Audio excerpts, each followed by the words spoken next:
Olá, pessoal. Temos aqui mais um vídeo e hoje eu quero falar para vocês sobre a comprovação da atividade rural na condição daquelas pessoas que foram afetadas pelas enchentes no Rio Grande do Sul. Quero trazer algumas dicas concretas que você pode utilizar para conseguir se precaver de problemas que podem surgir na comprovação da atividade rural. Normalmente, o INSS exige um documento para cada 7 anos e meio de atividade rural. Então, quando nós falamos de uma aposentadoria por idade, seria necessário um documento dos últimos 7 anos e meio e outro dos primeiros 7 anos e meio. Porém, dos primeiros 7 anos e meio, eu posso utilizar documentos anteriores a essa data. Por exemplo, os últimos 15 anos é de 2009 para cá. Mas eu poderia utilizar um documento de 2007, de 2005. Então, é possível. E, nesse caso, eu preciso estender a autodeclaração para trás, para onde couber o documento. Muito bem. Então, esta é a regra. A própria lei previdenciária prevê expressamente que o início de prova material é uma exigência, mas há uma exceção, na ocorrência de caso fortuito ou força maior. Caso fortuito é justamente eventos da natureza. Então, as enchentes se enquadram exatamente nessa situação. Então, nesse caso, o INSS não deveria exigir início de prova material. Em outras palavras, o INSS deveria permitir apenas a prova testemunhal. Mas o INSS, em regra, não faz mais oitiva de testemunhas. Então, numa eventual situação em que isso ocorrer, é muito importante que você peça que seja realizada a justificação administrativa, argumentando justamente que não é possível apresentar documentos. Antes de seguir adiante, eu quero te convidar para se inscrever aqui no meu canal, porque aqui sempre eu trago dicas e informações relativas a benefícios rurais. Então fica a dica aí, se inscreve e me acompanhe. Também ativa o sininho para ser notificado quando houver novos vídeos, quando forem postados novos vídeos. Bem, voltando então, estava falando do pedido de justificação administrativa sem prova material. Só que tem um outro detalhe aqui. Antes de chegar à conclusão que não existe prova material, é necessário, ou é no mínimo importante, é prudente que você faça uma pesquisa, inicialmente com o segurado, mas também em órgãos públicos, enfim, para ver se você não consegue localizar documentos.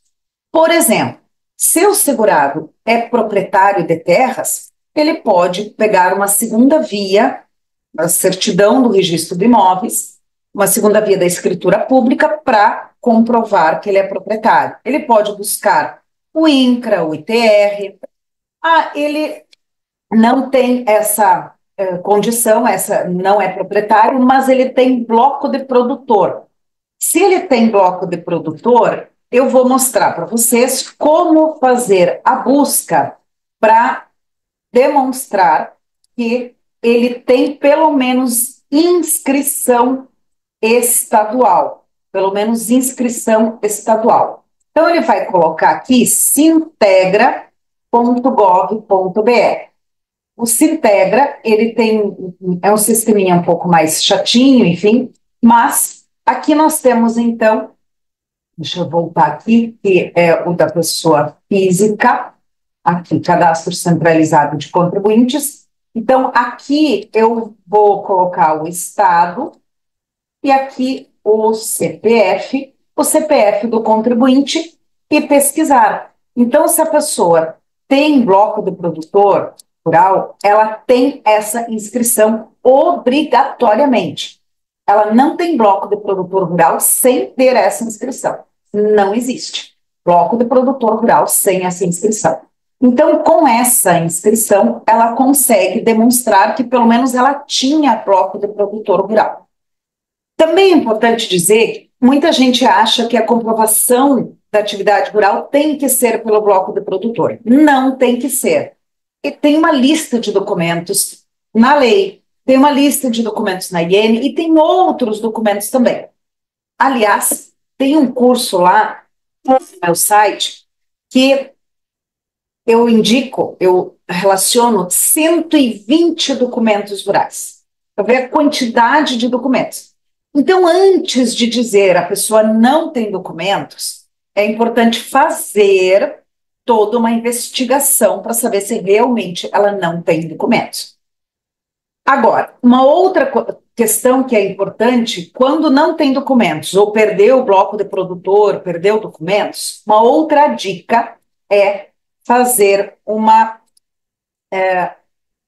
aqui, vou mostrar aqui para vocês, é fazer um registro na delegacia de polícia online, para poder, então, trazer, né, depois demonstrar que a pessoa tinha esses documentos, tá?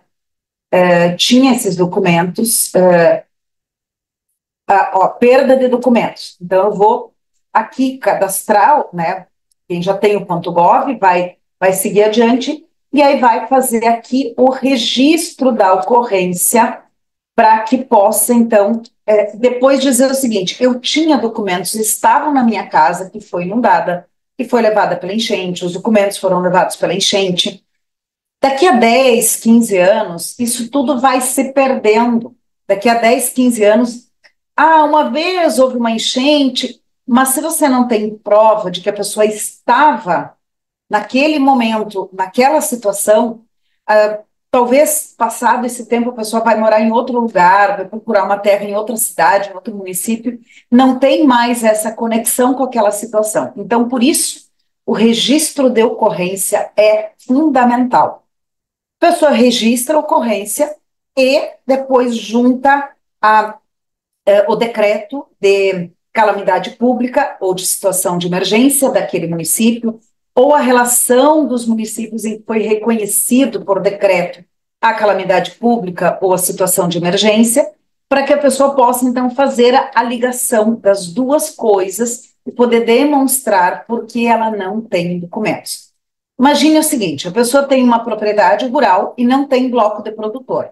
Alguns servidores do INSS vão olhar para essa situação e dizer: esse cara não trabalha, ele deve ter arrendado a terra para alguém, enfim, podem conjecturar nesse sentido. Agora, se ele tem uma ocorrência policial contemporânea do período em que os fatos aconteceram, que as enchentes aconteceram, para demonstrar que ele fez, ele registrou que realmente estava naquela situação, lembrando sempre, e ali inclusive no site que eu mostrei diz que denúncia falsa é crime, né? Então, lembrando isso. Então, se a pessoa tem o registro, ela vai ter mais facilidade de convencer o servidor do INSS a dispensar ou até a não criar alguma conjectura em torno da falta de documentos. Então, essas são algumas dicas para vocês relativas à documentação nesse período de enchentes, as pessoas foram severamente afetadas. Te convido mais uma vez para se inscrever no meu canal do YouTube e em breve teremos mais vídeos. Grande abraço!